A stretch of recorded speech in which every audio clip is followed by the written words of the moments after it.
without bringing up my offensive identity and offensive plays. Obviously, I have a play sheet.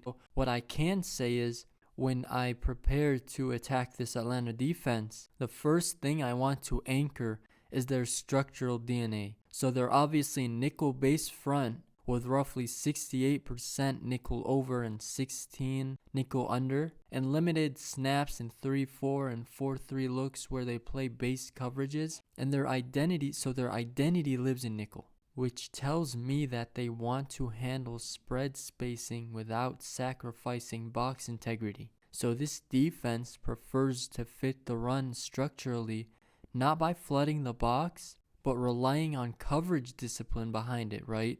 And from a coverage standpoint, they lean on man-matching rules and pattern match principles, primarily cover one variants in quarters or three match rules with fire zone structures mixed in on passing downs with those green dog pressures I talked about, with those add-ons and fire zones. And what I mean by that, what this basically means is you don't beat this defense with gimmick shots, as I explained when I talked about the offensive strengths and weaknesses, and you do beat them with making them miscommunicate, and as I said, kind of making them mess up and try making them beat themselves because you know you're better than them as a New England Patriots team, whether it's from a coaching standpoint or a offensive standpoint or even a defensive standpoint. So my plan would be break match rules, use orbit motions, jet motions, and manipulate add-ins and green dogs. You want to punish that by having the running back be on a free release to force the linebacker to cover instead of add on, right? As well as chip release rules to delay green dogs in open middle windows.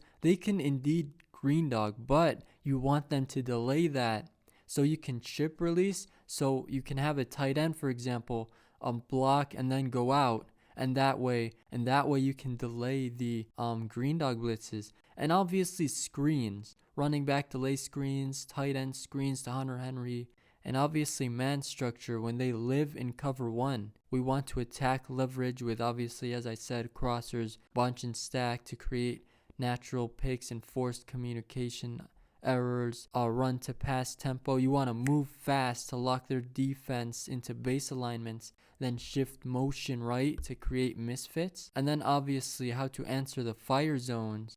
The fire zones give us a 3 under and a 3 deep, and you want to flood their rules. So have, for example, slot seams replacing rotated safeties. Check down to a running back who goes into that area. Obviously, football 101, throw to where they blitz from, but against a defense that wants to stop your base concepts with structure, you must be disciplined in sequencing. So early downs, you establish horizontal control and force them to declare bodies in the box. Then on second and medium, for example, you attack match coverage with play action crossers and option routes from the number 2 receiver.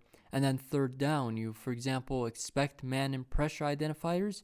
You use motion to reveal compressed splits and quick stacks to win leverage. And then in the red zone, they match and compress windows. So you stack who you want to isolate and run, for example, a pivot whip or an angle route or a rub shallow, or for example tight end seams, off play action, something Caleb Williams did against the Cowboys. Those type of fire zones the Dallas Cowboys played in that game, and as well as things I talked about earlier, like controlling the spacing and doing things of that nature. I think this is a very winnable game for the New England Patriots.